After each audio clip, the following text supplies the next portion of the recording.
रामधारी गुप्ता उच्च गति अभ्यास खंड 2 प्रतिलेखन संख्या 1 2 3 4 स्पीड 100 शब्द प्रति मिनट। Ready start. महोदय, पर्यावरण से तात्पर्य किसी एक व्यक्ति के परिवेश से नहीं वरन व्यक्ति के, समाज के, राष्ट्र के और इस सारी पृथ्वी के ही परिवेश से है, जिसका प्रभाव व्यक्ति, समाज, राष्ट्र और सारे विश्व पर पड़ता है।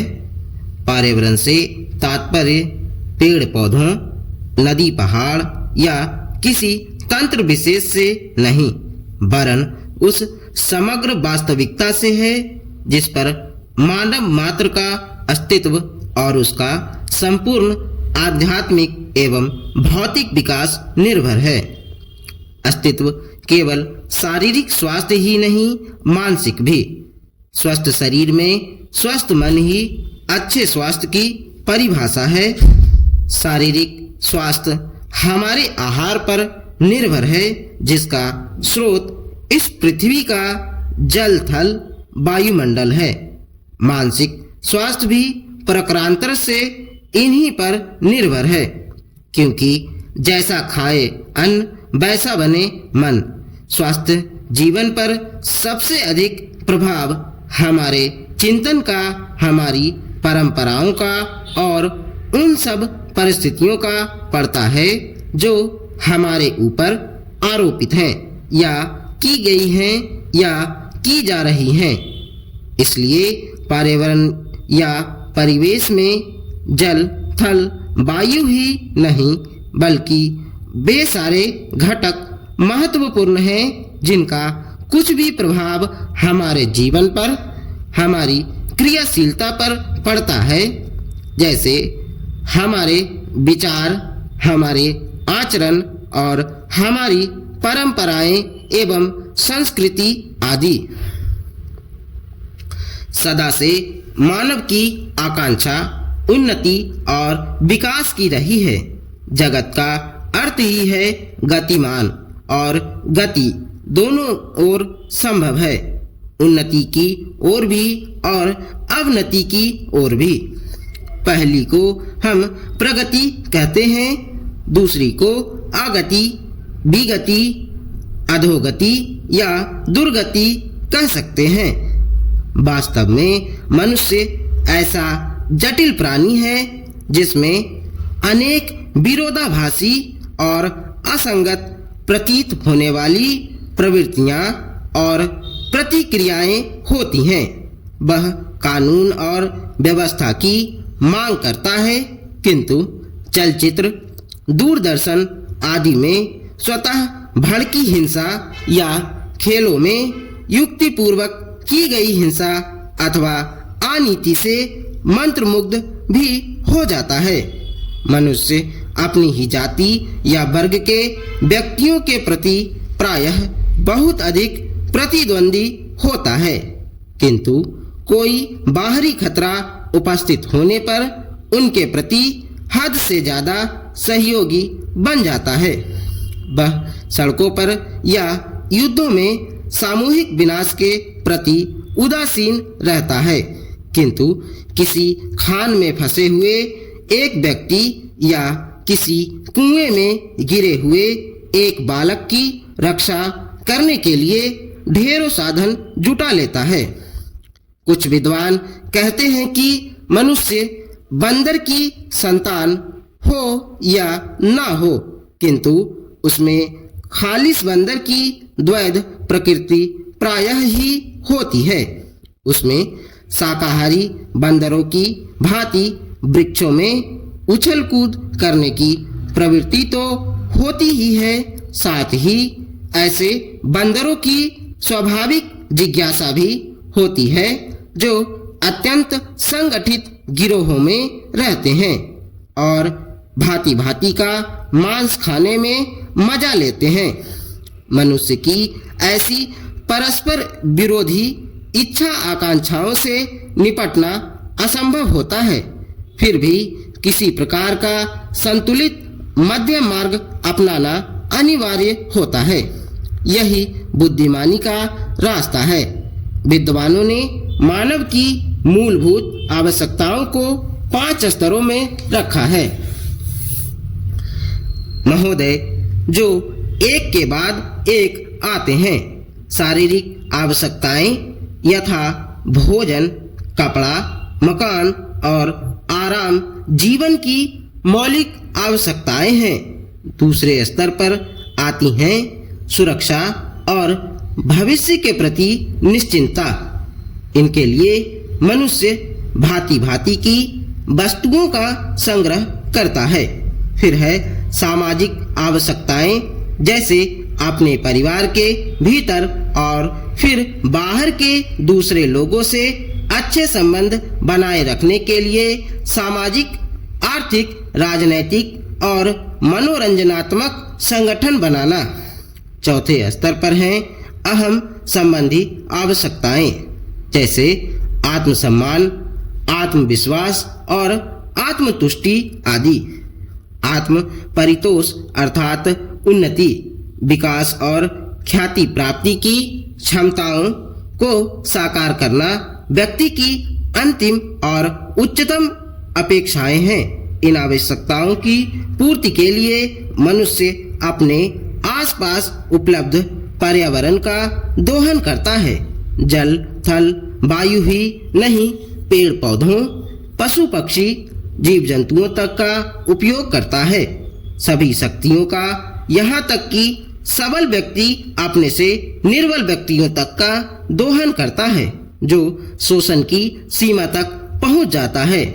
इसके लिए भांति भांति की तकनीकें खोजी और अपनाई जाती हैं। प्रौद्योगिकी ने मनुष्य को भांति भांति की आवश्यकता की वस्तुएं अभूतपूर्व प्रचुरता से देकर संतुष्ट किया है और आवश्यकता की सीमा रेखा भी खिसकाई है। विलासिता और सजावट की ऐसी सामग्री भी दी है जो अब बहुत कुछ आवश्यकताओं में गिनी जाने लगी है। स्वचल वाहन, दूरदर्शन, धुलाई मशीन, सफाई मशीन, सिलाई मशीन, स्टोव चूल्हे, मिक्सी, फ्रिज आदि आदि अब बहुत से लोगों के लिए अनिवार्य आवश्यकता की कोटि में आ गई हैं। तकनीकी और औद्योगिकी से यह सब संभव हुआ है, किंतु एक ऐसा अल्प वर्ग भी है जिसके लिए विलासिता आवश्यकता की कोटि में आ चुकी है। विज्ञान की जन समुदाय के लिए तो मौलिक न्यूनतम आवश्यकताएं भी विलासिता ही बनी हुई हैं। औद्योगिकरण के सहारे मनुष्य ने जितना भी विकास किया है उसे वह उन्नति कहकर संतोष करने लगता है और अपनी द्वैध प्रकृति के कारण यह ध्यान नहीं देता कि इस विकास से वर्ग भेद पनपा है।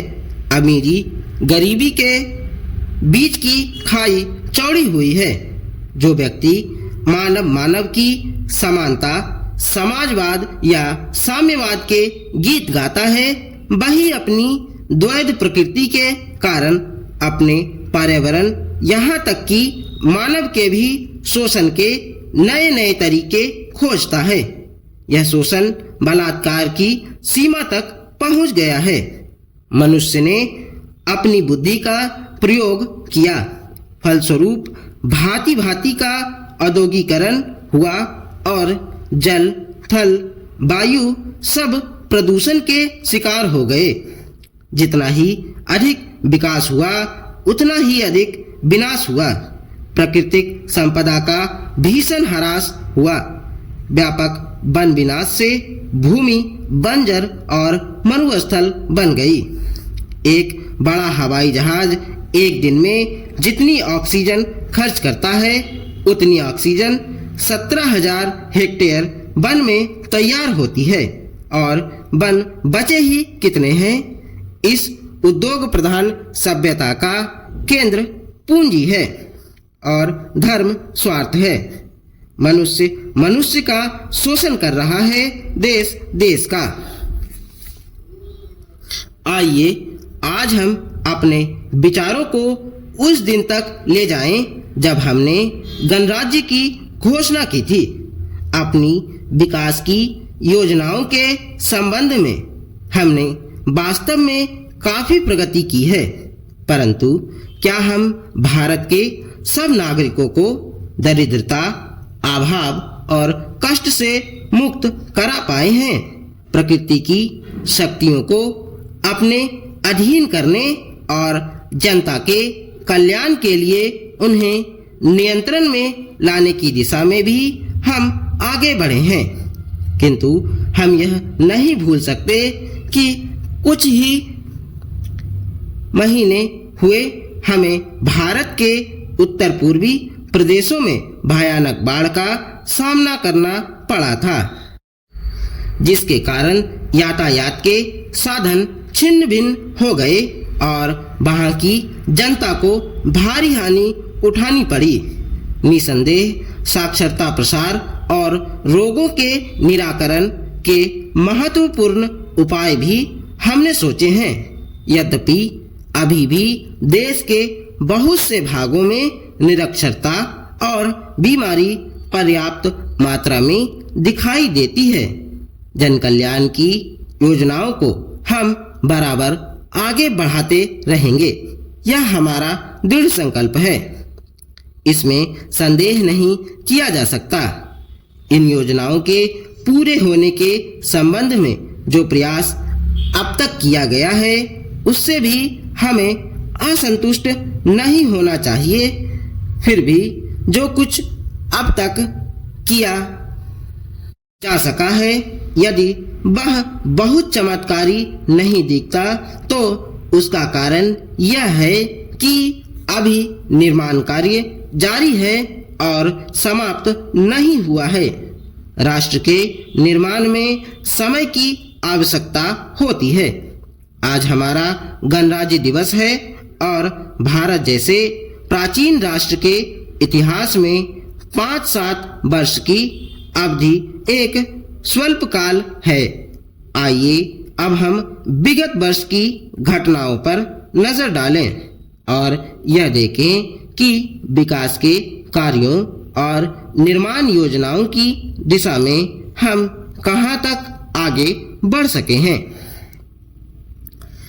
यदि मुझसे यह कहा जाए कि बीते वर्ष की घटनाओं का वर्णन मैं एक वाक्य में करूं, तो मैं कहना चाहूंगा कि संविधान में दिए गए निर्देशों के अनुसार हमने समस्त राष्ट्र के साधनों को ऐसे ढंग से जुटाना आरंभ कर दिया है जिससे यह स्पष्ट हो जाता है कि भारत में कल्याणकारी राज्य की स्थापना का श्री गणेश हो चुका है।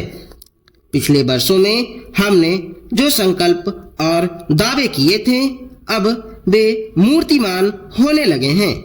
इसलिए अब यह समझना कठिन नहीं है कि राष्ट्र किधर जा रहा है और आगामी 10 या 15 वर्षों में हम किस स्थिति में रहेंगे। महान नदी घाटी योजनाओं पर कार्य बराबर जारी है। इनमें से एक योजना भाखड़ा नंगल योजना से बहुमूल्य पानी और बिजली पंजाब, पेप्सू तथा राजस्थान के भागों को मिलने भी लग गई है। दामोदर घाटी योजना से कुछ समय हुआ बिजली प्राप्त होने लगी थी और हीराकुंड, चंबल तथा दूसरी महान योजनाओं की भांति यह योजना भी यथेष्ट रूप से आगे बढ़ रही है। भाखड़ा नंगल योजना का प्रथम चरण समाप्त होने से अब यह स्पष्ट है कि इन महान योजनाओं के द्वारा देश में कितने महत्वपूर्ण परिवर्तन हो जाएंगे। महोदय, कोसी नदी, जिसे शोक और दुख का सूचक माना जाता है, इस वर्ष फिर अपने प्रकोप से महान हानि का कारण बनी। अब इस नदी पर काबू पाने और इसकी उपद्रवी लीला समाप्त करने के लिए भी योजना तैयार हो गई है। इस योजना की रूपरेखा तैयार हो चुकी है और निर्माण का काम हाथ में लिया जा चुका है। आशा है इस योजना के निर्माण से बड़े पैमाने पर जनसाधारण को सेवाएं उपलब्ध होंगी। जब यह नया परीक्षण सफल होगा तो महान योजनाओं के निर्माण में और भारत की महान जनशक्ति के उपयोग के संबंध में हमारी जानकारी और अनुभव में महत्वपूर्ण वृद्धि होगी। औद्योगिकरण के क्षेत्र में उन्नति, उत्पादन में और अधिक वृद्धि और भारत की प्रति व्यक्ति आय में वृद्धि विचाराधीन वर्ष की कुछ महत्वपूर्ण बातें हैं। औद्योगिकरण के साथ ही रोजगार के क्षेत्र को विस्तृत करने के प्रयत्न भी बराबर जारी हैं। कुटीर उद्योगों और घरेलू उद्योगों को प्रोत्साहन देकर औद्योगिकरण और रोजगार में समुचित संतुलन स्थापित करने का प्रयास किया जा रहा है। यह बात सभी स्वीकार करते हैं कि यदि भारत के जनसाधारण को उदासीनता और हार मानने की भावना से मुक्त करना है तो बढ़ती हुई बेरोजगारी को दूर करने का उपाय करना होगा। इस दिशा में घरेलू उद्योग धंधे बहुत से लोगों को आंशिक या पूर्ण उपयोगी काम देकर इस समस्या का बहुत कुछ समाधान कर सकते हैं। इसीलिए पंचवर्षीय योजनाओं में पुराने घरेलू उद्योगों को पुनर्जीवित करने और चालू कुटीर उद्योगों को प्रोत्साहन देने की व्यवस्था की जा रही है। विदेशी मामलों के क्षेत्र में हमारी सफलता और भी अधिक है। हमारी नीति, जिसे मैं सक्रिय और स्वउद्देश्य तटस्थता की नीति कहना चाहूँगा, वास्तविक व्यवहार में किसी भी देश अथवा यहाँ के लोगों को अपना शत्रु न समझने की नीति है। इस नीति के फलस्वरूप हमें विश्व शांति के पक्ष की कुछ सेवा करने का अवसर मिला है। हम प्रसन्न और आभारी हैं कि संसार के राष्ट्रों में भारत का स्थान इतना ऊंचा है। इंडो चीन निरीक्षण और नियंत्रण अंतर्राष्ट्रीय आयोग की अध्यक्षता हमने स्वेच्छा से स्वीकार की है और हमारे नागरिक यथासाध्य उस देश में शांतिपूर्ण निर्वाचन संबंधी समस्याओं का सामना कर रहे हैं। हम सभी राष्ट्रीय अथवा अंतर्राष्ट्रीय समस्याओं का निपटारा शांतिपूर्ण ढंग से चाहते हैं। मुझे बहुत प्रसन्नता है कि भारत में फ्रांसीसी बस्तियों की समस्या शांति और सद्भावना के वातावरण में सुलझ चुकी है। शांतिपूर्ण प्रणाली की सफलता का वह एक महत्वपूर्ण उदाहरण है। दुर्भाग्य से भारत में पुर्तगाली बस्तियों की ऐसी ही समस्या को सुलझाने की दिशा में प्रगति नहीं की जा सकी। मैं आशा करता हूँ कि पुर्तगाल इन बस्तियों में रहने वाले लोगों के स्वाधीनता के अधिकार को स्वीकार करेगा और फ्रांस और ब्रिटेन की सरकारों का अनुसरण करेगा। जैसे ही यह वर्ष समाप्त हो रहा है, हम अपने सबसे निकट के पड़ोसी पाकिस्तान के साथ अपने संबंधों में अपने सुखद परिवर्तन देखते हैं। पाकिस्तान के लिए हमारे हृदय में सदैव से पूर्ण सद्भावना और शुभकामनाएं हैं।